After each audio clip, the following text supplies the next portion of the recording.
নমস্কার বন্ধুরা, আপনাদের প্রত্যেকে স্বাগত জানাই আমার ইউটিউব চ্যানেলে। তো কালকে একটা নোটিশ WBSSCর তরফ থেকে এসেছিলো রিগার্ডিং ক্লার্ক আর গ্রুপ ডি এর যে এক্সাম হবে তা নিয়ে। তো এটা নিয়ে একটু খিল্লিও হচ্ছে। তো এখানটায় বলেছে যে যারা প্রপারলি ফটো এবং সিগনেচার আপলোড করেনি তাদেরকে কিন্তু এবং যাদের আনক্লিয়ার রয়েছে, যাদের সাইন ঠিক মতো নেই, তাদেরকে প্রোভাইডেড করা হয়েছে, এডিটেড লিঙ্ক দেওয়া হয়েছিল 3/2 থেকে 8/2 এর মধ্যে কিন্তু তাদেরকে এডিটেড লিঙ্ক দেওয়া হয়েছিল। এটা নয় যে তাদেরকে দেওয়া হয়নি, তারা কিন্তু প্রত্যেকেই কিন্তু নিজেরটা চেক করতে পারতো। এবং বলেছিল, এবং আরও এখানে বলেছে যে যদি ফাইনাল অপরচুনিটি যদি পাই যে তাদেরকে তারা এটা করেনি, তারা এডিট উইন্ডোতে গিয়ে এডিটও করেনি, এত কিছু না করার পরও যদি তারা এই অ্যাভয়েড থেকে বাঁচতে চায় যে তাদেরকে রিজেকশন করে দেওয়া হবে না, তো তাদেরকে বলেছে as a final opportunity to avoid the rejection of candidature such candidate are strictly instructed to report the venue at 10 AM. যাদের মিসম্যাচ, যাদের ব্লার, যাদের এটসেট্রা আছে তাদেরকে 10টার সময় সেখানে পৌঁছাতে বলছে। মানে এক্সাম আমাদের শুরু হবে 12টা থেকে, যার জন্য অ্যাভারেজ ধরে নিন লোকজন 11টা 11টা 15-র আগে পৌঁছাবে না। কিন্তু আপনাদেরকে যাদের প্রবলেম রয়েছে তাদের কিন্তু 11টার সময় পৌঁছাতে হবে, carrying their original Aadhaar card, PAN card with self attested photocopy. মানে যে ফটোকপিটা দেবেন তাতে সেলফ অ্যাটেস্টেড করবেন, and same addition to the self-attested photograph in the and all the documents has to be instructed to carry. আপনাদেরকে যে ডকুমেন্টসগুলো নিয়ে যাওয়া উচিত সেই সমস্ত ডকুমেন্ট আপনাদেরকে নিয়ে যাবেন, এবং আপনারা চেষ্টা করবেন যে আপনাদের যে ফর্ম ফিল আপ করেছিলেন, যে ফর্ম ফিল আপ করার পর যে একটা অ্যাপ্লিকেশন ফর্ম দেয়, যে অ্যাপ্লিকেশন ফর্ম দিয়েছিল যেখানে আপনার নাম, আপনার বাবার নাম, আপনি কোন পোস্টের জন্য অ্যাপ্লাই করছেন, কোন জোন থেকে অ্যাপ্লাই করছেন, আবার মাধ্যমিক কোয়ালিফিকেশান কি, কোন পোস্টের কি, যে কোয়ালিফিকেশান ওয়াইজ এসেছিল, যেটা পুরো একটা ছবি দিয়ে লেখা থাকে সিগনেচার, সেই ফর্মটাও নিয়ে আসবেন। এবং রিগার্ডিং আপনার যে ডকুমেন্টস সেগুলো নিয়ে আসবেন, এবং তারা ভেরিফাই করেই আপনাকে অ্যালাউ করবে না কি সেটা ডিসাইড করবে। দেখুন, এবার আপনারা বলবেন এটা বাড়াবাড়ি করছে। আপনারা হয়তো জানেন কি জানেন না আমি বলতে পারবো না, আপনারা অনেকে এক্সাম দেন কি দেন না সেটাও আমি জানি না। তো আমি একটা কথা বলবো, যখন ব্যাংক বা রেল বা SSC বিভিন্ন এক্সাম দেন তখন সেখানেও কিন্তু সিগনেচারের মিসম্যাচ, সিগনেচারের প্রবলেম, সিগনেচারের ব্লার হওয়া, ছবির সাথে ম্যাচ করে না, তখন কিন্তু তাদেরকে হোল্ড করে রাখে, অনেকক্ষণ কিন্তু তাদেরকে বসে থাকতে হয়, তাদেরকে একটা সেলফ ডিক্লারেশন লেখানো হয়, অনেক কিছু করানো হয়, তারপর তাদের কিন্তু এক্সাম দিতে দেওয়া হয়। আবার অনেক ক্ষেত্রে খুব স্ট্রিক্টলি হয়ে পুরোপুরি এক্সাম থেকে বাদ দিয়ে দেওয়া হয় বিভিন্ন এক্সাম সেন্টার থেকে। হয়তো কলকাতা TCS বা বড় বড় যে জায়গাগুলো আছে সেখানে হয়তো অ্যালাউ করে দেয়, কিন্তু অন্যান্য ছোটোখাটো সেন্টারে যেখানে হয় সেখানে ডাইরেক্টলি স্ট্রিক্টলি টার্মিনেট করে দেওয়া হয়। অতএব এটা কিন্তু একটা ছেলে খেলার বিষয় নয়। আমার মনে হয় আপনারা যেটা ইনস্ট্রাকশনটা দিয়েছে সেটা ভালো করে পড়ে নিয়ে আপনাদের যদি কোনো এরর থাকে সেটা আপনারা গিয়ে ঠিকঠাক মতো করে সলভ করে নেবেন। এবার আমি দেখাচ্ছি, আমি এর আগেও অ্যাডমিট কার্ডটা দেখিয়েছি, আমি তবুও একবার দেখিয়ে দিচ্ছি যে কী ব্যাপারটা বলেছে। তো আমি যে কোনো একটাই খুললাম, তাতেই আপনারা পেয়ে যাবেন। তো এটা হচ্ছে আমার গ্রুপ ডি এর অ্যাডমিট কার্ড। তো দেখুন এখানটা আমার ছবি আছে, এবং ছবির নিচে আমার সাইনটা কিন্তু দেওয়া আছে, এটা আমার আপলোড হয়েছে, আমার নাম্বার, রেজিস্ট্রেশন নাম্বার, আমার নাম, আমার আইডি, আমার অ্যাপ্লিকেশন আইডি, আমার এক্সামিনেশন ডেট, ভেন্যু সব লেখা আছে। এবং নিচের দিকে নেমে যাবেন, এখানটায় এই SD চেয়ারম্যান যে জায়গাটা, এখানটায় কিন্তু সবারই ব্ল্যাঙ্ক আছে, ঠিক আছে। তো রিপোর্টিং টাইম আমাদের এমনি 10টার সময় যেতে বলেছে, যারা যাবে না সেটা পরের কথা। গেট ক্লোজিং 11:45 এবং এন্ট্রি অ্যালাউডেড আপ টু 12টা, মানে 12টা এক্সাম হবে বলছে ব্যাপারটা, কিন্তু এক্সাম সেন্টারের মধ্যে ওটা এন্ট্রি কিন্তু, হ্যাঁ, গেট ক্লোজ কিন্তু 11:45 হয়ে যাবে, তার আগে কিন্তু ঢুকতে হবে। এবং এখানটায় যে জিনিসগুলো আছে, ব্লু বল পেন বা যেটা দিয়ে ইউজ করতে হবে, বাকি জিনিসগুলো পেয়ে গেছেন, কোনো ক্যালকুলেটার নিয়ে যাওয়া যাবে না। এবার অনেকে হাসি করছে যে চটি পরে যেতে হবে, যেটা লেখা আছে চটি পরে বা স্যান্ডেল পরে লেখা আছে, সেটার জন্য খুব মানে হাসি করছে, এমন করছে যেন তারা পরীক্ষা দিতে যাচ্ছে না, চটি করছে, তাদের পরীক্ষা না দিতে যাওয়া উচিত।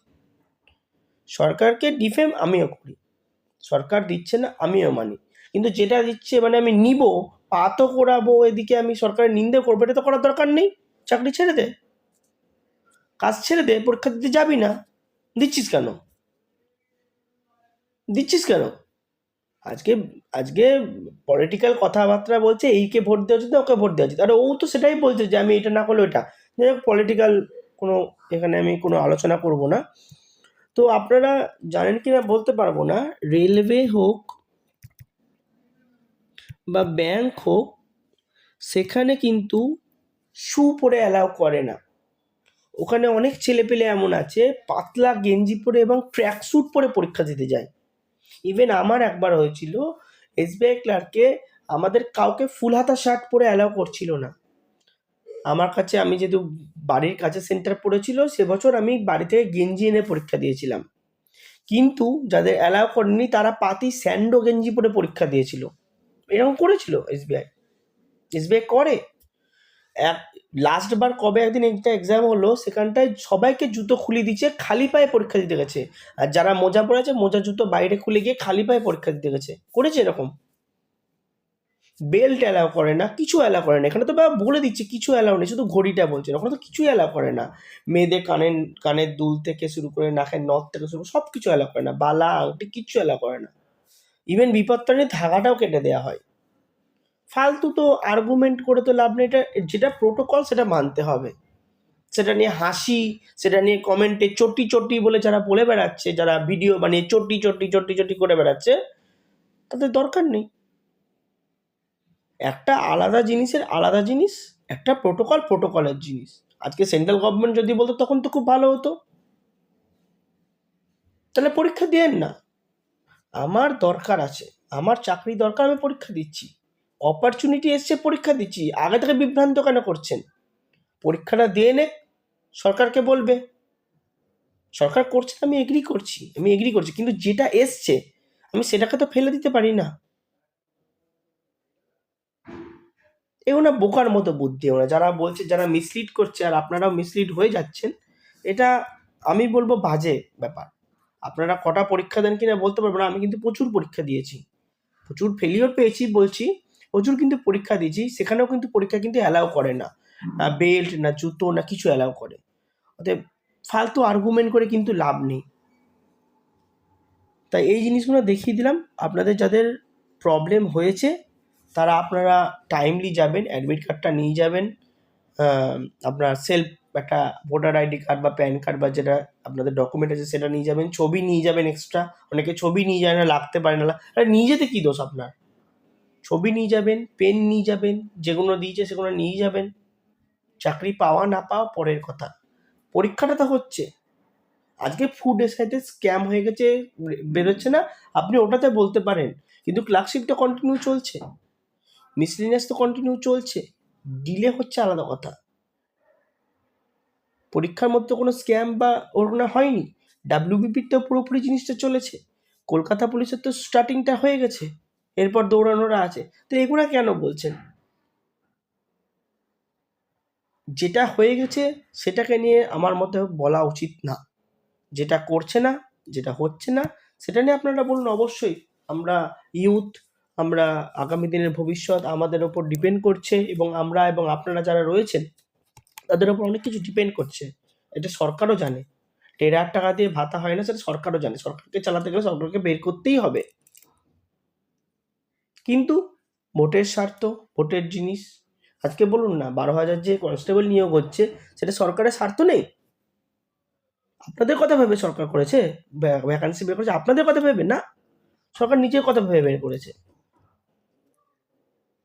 অতএব সব কিছুতে ক্রিটিসাইজ করার থেকেও আমাদের যে অপরচুনিটি, আমাদের কাজটা কিন্তু পড়াশোনা করা এবং চাকরির জন্য চেষ্টা করা, এবং যদি কোনো আনফেয়ার কিছু দেখি সেটার এগেনস্টে, সরকারের এগেনস্টে প্রোটেস্ট করা। আমাদের কিছু না হলেও পলিটিক্যাল এজেন্ডা নিয়ে শুরু করে আমাদের করাটা উচিত না। হ্যাঁ, সবারই পলিটিক্যাল ভিউ থাকতেই পারে, অবশ্যই থাকতে পারে, অবশ্যই পলিটিক্যাল ভিউ থাকতে পারে, সবারই থাকতে পারে, কিন্তু আমাদের মেইন অবজেক্টিভ কিন্তু চাকরিটা পাওয়া। আমাদের যখন চাকরি পেয়ে যাবো, 25, 30, 35,০০০ টাকা মাইনে পাবেন, তখন আপনি বসে চা খেতে খেতে ডিসাইড করুন যে আজকে মমতা ব্যানার্জি আমার সরকারটাকে নষ্ট করে দিল, আজকে বিজেপি এখানটায় নষ্ট করে দিল, আজকে কংগ্রেস এই 70 বছর ধরে নষ্ট করে দিল। সেটা পরে করুন, আগে নয়।